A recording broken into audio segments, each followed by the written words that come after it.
Assalamualaikum warahmatullahi wabarakatuh. Bismillah, alhamdulillah, wassalatu wassalamu ala rasulillah wa ala alihi wa sahbihi wa mawala amma ba'd.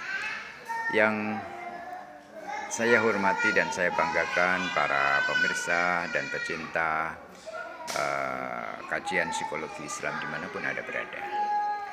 Berbicara tentang psikologi Islam, kita tahu dan sadari bahwa beberapa dekade terakhir ini psikologi Islam mendapat atensi, perhatian dari banyak orang, khususnya di kalangan sivitas akademika perguruan tinggi.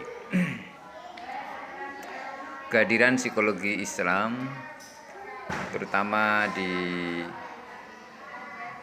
awal abad 21 ini merupakan angin segar dikarenakan gerakan Islamisasi yang telah dibangun oleh para pakar-pakar ilmuwan Islam telah membuahkan hasil, dan psikologi Islam sekarang diakui tidak hanya sebagai sebuah disiplin keilmuan, tetapi juga banyak perguruan tinggi keagamaan Islam baik negeri maupun swasta di Nusantara khususnya secara eksplisit telah membuka psikologi Islam sebagai sebuah program studi ataupun konsentrasi.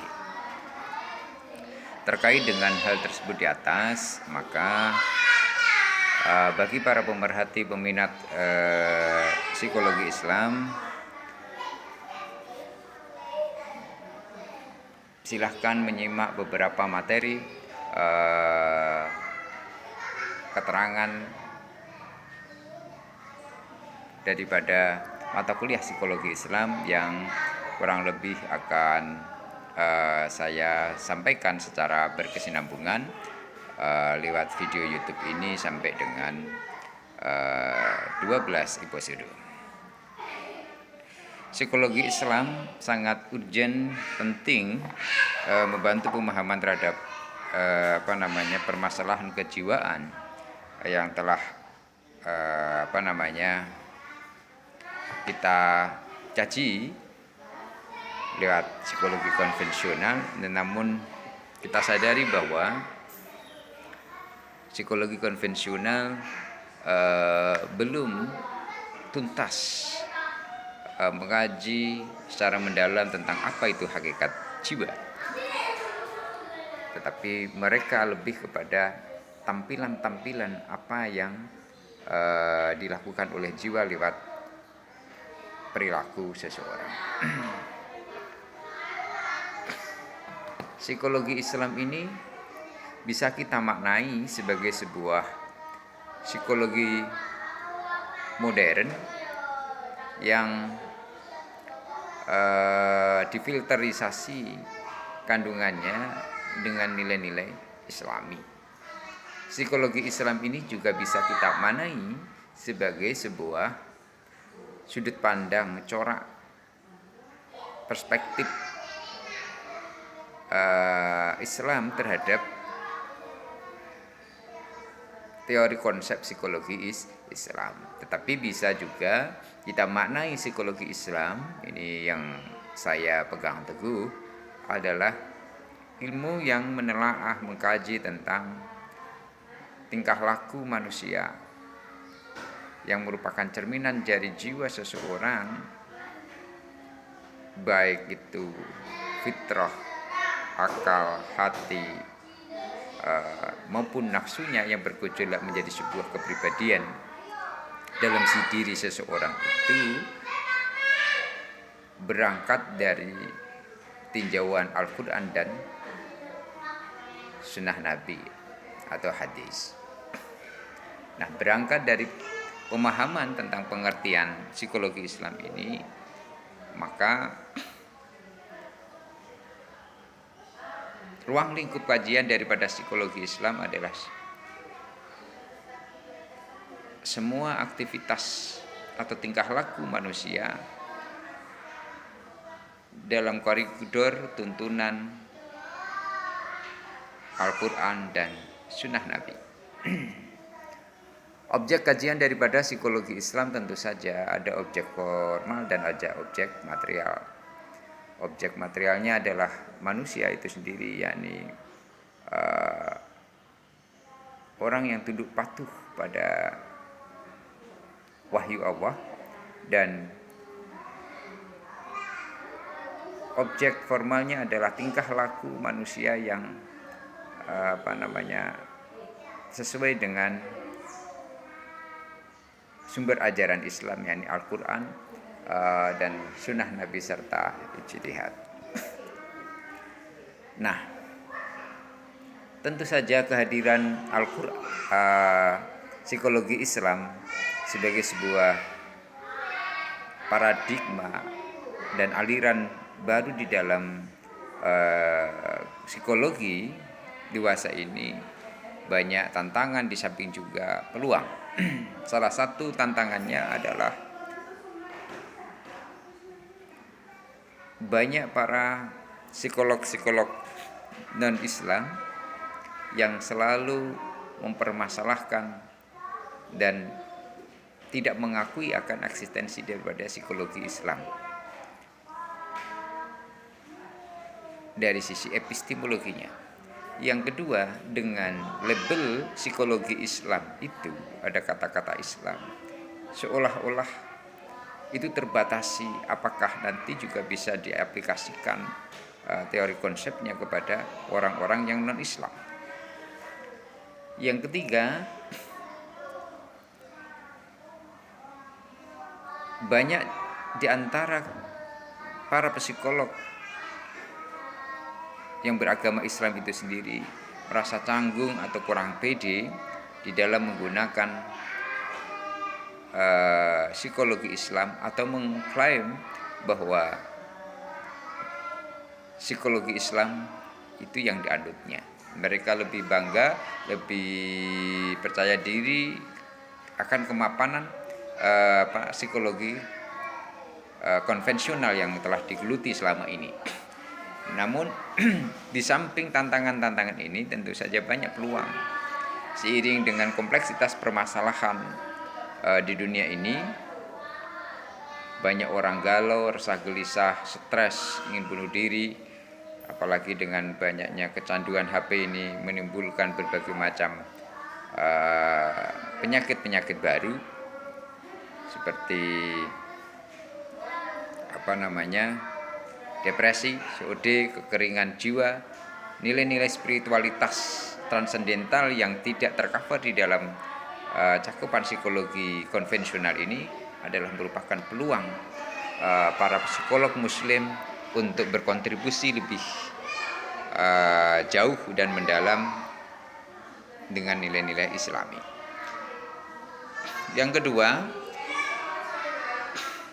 peluang yang bisa kita tangkap di dalam psikologi Islam dewasa ini adalah adanya kekeringan jiwa di dalam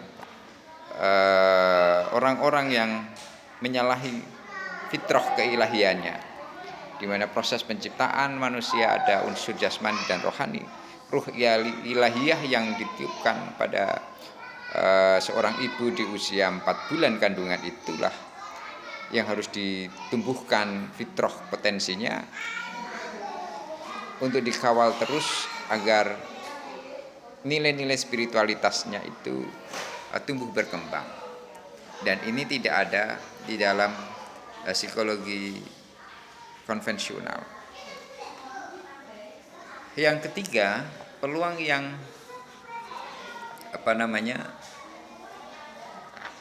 kita bisa tangkap dengan adanya animo yang semakin banyak, atensi setelah perguruan tinggi yang concurrent membuka program studi atau konsentrasi psikologi Islam ini menunjukkan prospek dan animo psikologi Islam ini sangat dibutuhkan dari tahun ke tahun oleh masyarakat luas. Selanjutnya, di dalam pertemuan-pertemuan yang akan datang kita akan bicara tentang konsep manusia dalam perspektif Islam.